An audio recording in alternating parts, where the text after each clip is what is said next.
The rain hammered against the windows of my small apartment in Kansas City, mirroring the storm raging inside me. My name is Ansel, and until a few weeks ago I thought I had a perfect life. At 43, I worked as a software architect for a tech firm, a job I genuinely enjoyed. My wife, Gwendoline, was a vibrant and ambitious marketing executive. We had been married for 15 years, a milestone we celebrated with a trip to Italy, or so I thought. It started subtly. Gwendoline began working late more often, attending conferences in cities I couldn't recall her mentioning before.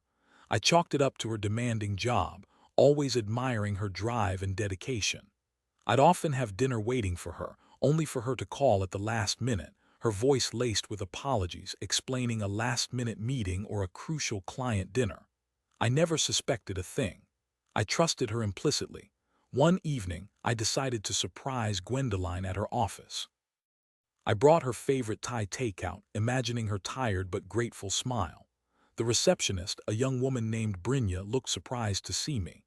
"Gwendoline isn't here, Ansel," she said hesitantly. "She left for Chicago this morning for a conference." Chicago. She hadn't mentioned Chicago. A cold knot formed in my stomach. I thanked Brynja and walked back to my car, the takeout containers suddenly heavy in my hands. As I drove home, I tried to rationalize it. Maybe she forgot to tell me. Maybe it was a last-minute decision. But the seed of doubt had been planted. That night I couldn't sleep. I found myself staring at Gwendoline's side of the bed, empty and still carrying the faint scent of her perfume. An irrational urge washed over me, a compulsion to check her laptop. I knew it was wrong, a violation of her privacy, but the nagging feeling in my gut wouldn't let me rest.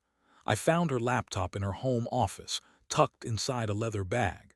My hands trembled as I opened it. I didn't know her password, but I knew her birthday. It worked on the third try. The desktop wallpaper was a picture of us from our wedding day. It felt like a cruel joke. I started with her email. I scrolled through her inbox, finding mostly work-related correspondence. Then I saw it. A subject line that made my blood run cold. "Missing you." The email was from someone named Cuthbert. I clicked on it, my heart pounding in my chest. The words blurred as I read. "Gwendoline, last night was incredible. I can't stop thinking about you. Chicago is so much better with you here. I wish we could stay like this forever." I felt like I'd been punched in the gut. The room started spinning. I read the email again and again, each time the words cutting deeper. It was real. She was cheating on me, with Cuthbert. Who the hell was Cuthbert? I scrolled through the rest of the emails. They were filled with intimate details, secret rendezvous, and promises of a future together. I felt sick, betrayed, and utterly devastated. 15 years. 15 years of love, trust, and commitment, all reduced to this string of lies and deceit. I closed the laptop, my hands shaking so violently I could barely grip it. I stumbled into the living room and collapsed onto the sofa, the reality of the situation crashing down on me. I couldn't breathe. I couldn't think. I just sat there numb as the rain continued to lash against the windows. Over the next few days, I became a ghost. I went through the motions of life, going to work, eating, sleeping, but I was just a shell of my former self. I couldn't bring myself to confront Gwendoline. I was afraid of what she would say, afraid of the lies she would spin. I replayed our entire relationship in my head, searching for clues, for signs I had missed. Had she ever really loved me?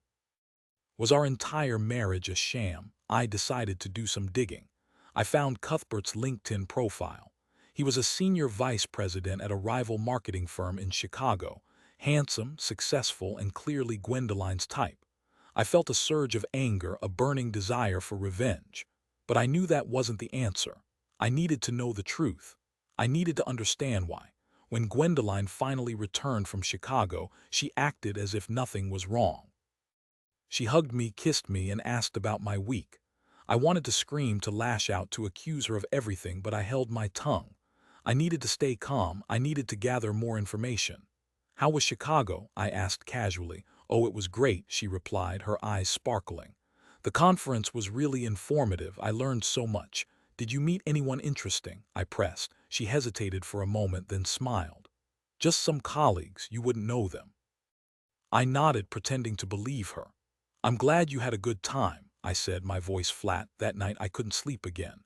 I lay in bed next to Gwendoline, feeling like I was sleeping next to a stranger. I stared at the ceiling, replaying the emails in my head. I made a decision. I couldn't live like this anymore. I needed to confront her. The next morning, I waited for Gwendoline to leave for work. As soon as she was gone, I went to her home office and printed out the emails. I placed them on the kitchen table along with a note. "We need to talk." I spent the day at work trying to focus, but my mind kept drifting back to Gwendoline. I imagined her reading the emails, her face paling, her lies crumbling. I wondered what she would say. Would she deny it?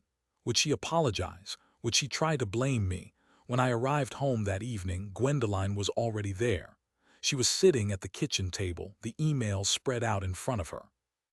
Her face was pale, her eyes red and swollen. "Ansel," she said, her voice trembling. "I can explain." "Explain," I said, my voice rising. "Explain how you could betray me like this. Explain how you could lie to me for so long. Explain who Cuthbert is and why you're telling him you love him." She started to cry. "I know I messed up," she sobbed. "I know I hurt you, but it's not what you think." "Oh, really?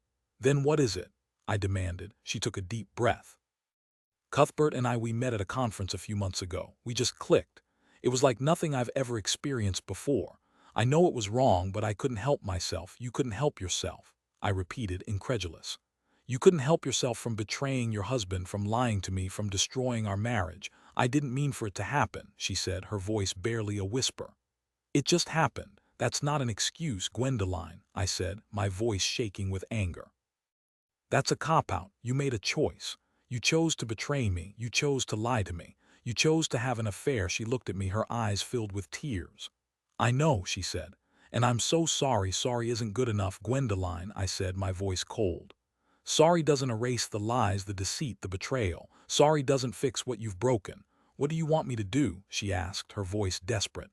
"I want you to be honest with me," I said. "I want you to tell me everything. How long has this been going on? What exactly happened in Chicago? And do you love him?" She hesitated for a moment, then took a deep breath. "It started about 3 months ago," she said. "We've been seeing each other whenever we can. In Chicago, we spent the entire weekend together. And yes, I think I do love him." Her words hit me like a physical blow. I felt my heart shatter into a million pieces. "So, what now?" I asked, my voice barely audible. "What happens to us?" She looked at me, her eyes filled with sadness. "I don't know," she said. "I don't know if we can fix this." I stared at her, speechless. I couldn't believe what I was hearing. After 15 years, after everything we had shared, she was willing to throw it all away for some guy she had met at a conference. "I think I want a divorce," I said, the words feeling like shards of glass in my throat. She didn't say anything. She just nodded, tears streaming down her face. The next few months were a blur. The divorce was messy and painful. There were lawyers, paperwork, and endless arguments. We divided our assets, sold our house, and went our separate ways.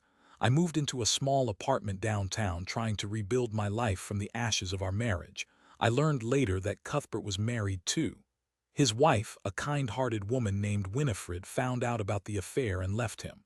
He lost his job and his reputation. Karma, I suppose. Gwendoline ended up moving to Chicago to be with him, but their relationship didn't last.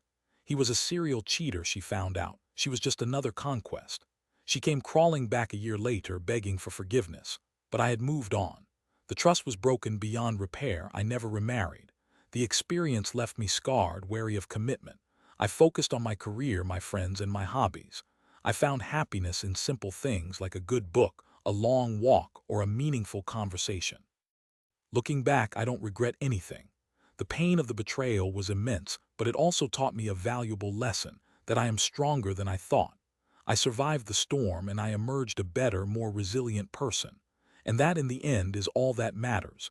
Years later, I ran into Winifred at a coffee shop in Kansas City. We struck up a conversation. We talked about everything: our exes, our lives, our hopes and dreams. We found solace in our shared experiences.